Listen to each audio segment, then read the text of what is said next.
Breaking news. Every so often, a story takes shape that actually justifies the most overused graphic in broadcast media. The events over the weekend in and outside Russia justify that headline as the most important story of the year unfolds. Over the weekend, an attempted military coup took place in Russia. The Wagner Group, a longtime mercenary outfit Putin has used to expand his reach without getting his hands dirty, turned on their former boss under the leadership of its founder, Yevgeny Prigozhin. The news breaking over the weekend is right out of Hollywood. According to the Wall Street Journal, Prigozhin, a former convict, grew up in St. Petersburg, the same neighborhoods as Putin. The two became close when he worked for the Russian leader as, get this, his caterer. How he managed to morph that role into leading one of the most vicious and effective military units on the planet is a story in itself. In some ways, his character resembles that of a James Bond film, a vicious, bigger-than-life ruler that demands total allegiance or be executed with a sledgehammer. Now, quicker than it started, the Wagner Group leader seems to have agreed to a deal brokered by Belarus President Alexander Lukashenko. Halting his advance on Moscow and Russian troops, he has ordered his followers to return to their camps. Questions that need to be asked and answered. What's actually taking place on the ground? What turned Putin's closest ally into a threat? Why did the Wagner Group back down?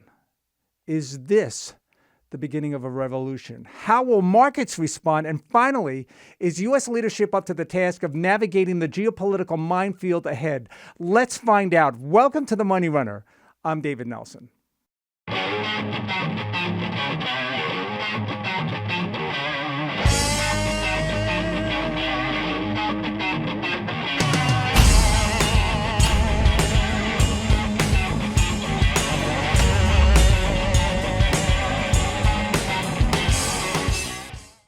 Let's get the obvious right out in front.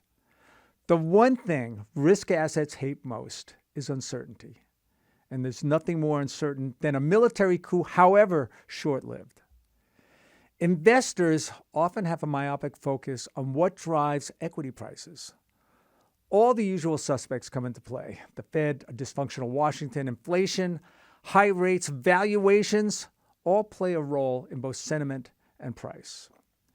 Over the next few days, no one's going to care. The conversation will shift to events half a world away. Toppling a thug like Putin, even from a vicious mercenary like Prigozhin, was difficult at best.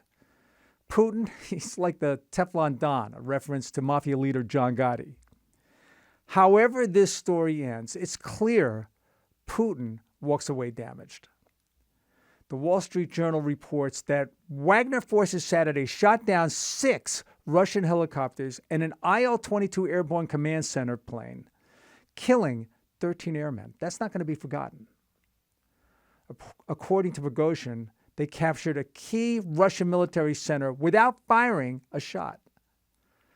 Perhaps the biggest fear for both Washington and markets is what would happen to Russian nuclear forces if, in fact, a coup did succeed. There's already been talk of Russia turning to tactical nuclear weapons in Ukraine. We talked about that on this podcast last year.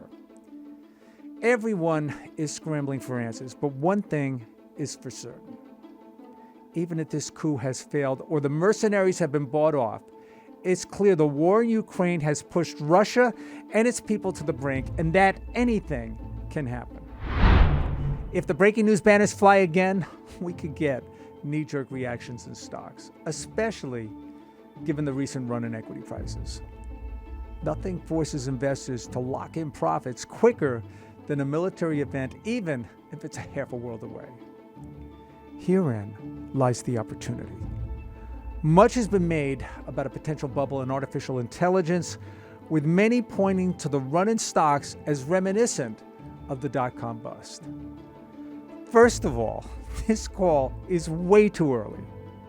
Second, during the dot-com bust, we were chasing eyeballs, not revenue, earnings, and cash flow. While some of the warnings are legitimate, especially from smart money like Morgan Stanley's Mike Wilson and hedge fund rock star Dan Niles, most are from talking heads that simply missed the ride. Famed venture capitalist Andreessen Horowitz said the following: AI is quite possibly the most important and best thing our civilization has ever created, certainly on par with electricity and microchips, and probably beyond those. Well, that's a huge statement and will take decades to prove out. I suspect he's right.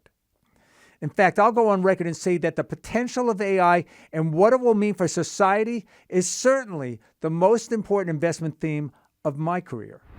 While an all-out coup has been thwarted or bought off, it's clear that Putin doesn't have the same control of the nation he thought he had. If the situation does change and markets do get hit, get out that shopping list looking to buy what you missed, not sell your best stocks at lower prices. Putin had vowed to crush the heavily armed group, confirming this was a mutiny.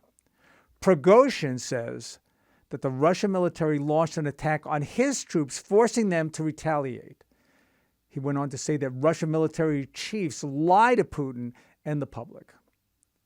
Sorting out fact from fiction will be difficult, and without access to intelligence, all of us, including yours truly, will have to watch this unfold in the press. The behind-the-scenes military and diplomatic efforts, both here and abroad, will be pivotal in dealing with the chaos to be expected. Few have been impressed with the administration's handling of rapidly unfolding geopolitical events.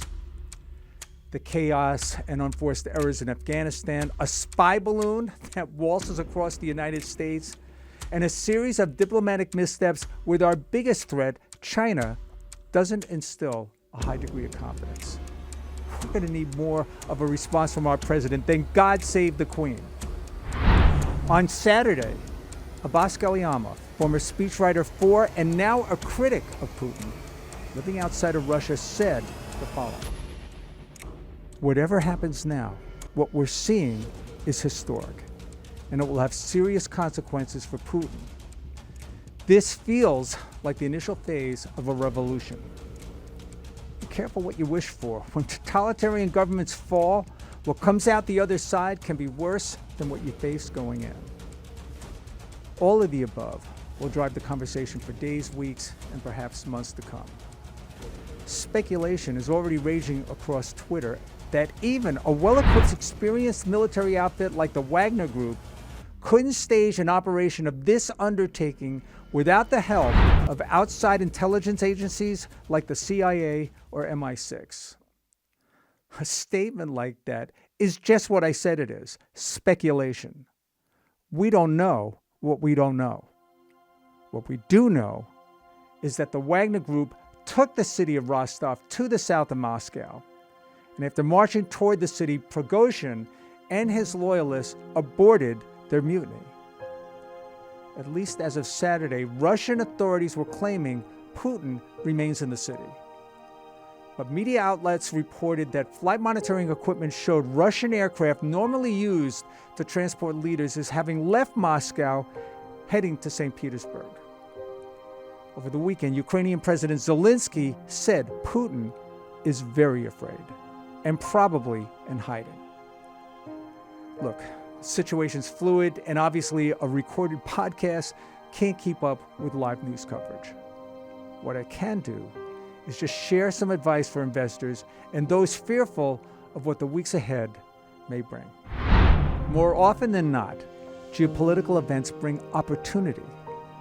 Remember, the knee-jerk reaction is always to dump exposure and move to the sidelines. While that might prove profitable in the short run, what will be the catalyst to get back in? Use that fear to your advantage and get out that shopping list of stocks you know you should have bought, but were too afraid to pull the trigger. I'll repeat the most important line from my upcoming commercial. Are there risks? You bet. But there are even more opportunities. I hope you enjoyed today's pod, and if you did, please do us a favor and hit that subscribe button. Also, don't forget to visit us at our new website, themoneyrunner.us. lots of extra features. Thanks for joining. I'm David Nelson.